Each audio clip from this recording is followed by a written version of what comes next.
Abamu ku babaka mu Parliament bali mu kufuba kulaba ng'ekiteeso ku nsonga y'okuzza ekkomo ku bisanja bya President kikomawo mu Parliament. Okusinziira ku Museveni, bino bya butaliimu.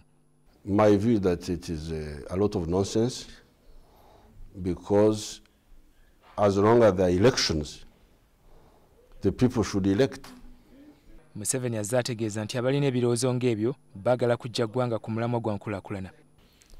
So it's a diversion, it's not a serious issue in my opinion.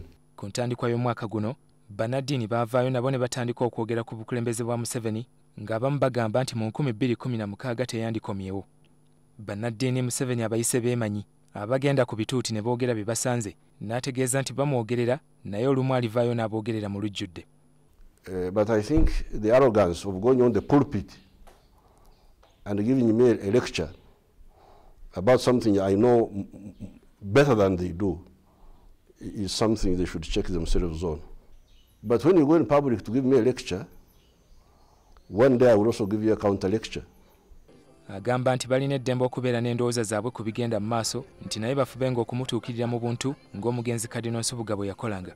Ekirala, abajjukizza nti obwamalaaya, abaana okujeema n'ebibyo ebirala bisusse, nti n'olwekyo bakola omulimu gw'okulyowa emyoyo. Ebyo bye bimu ku mwami Museveni byagenda okunnyonnyola mu bujjuvu mu mboozi ey'akafubo ne NTV ku lw'okuna ku ssaawa 4 ekiro.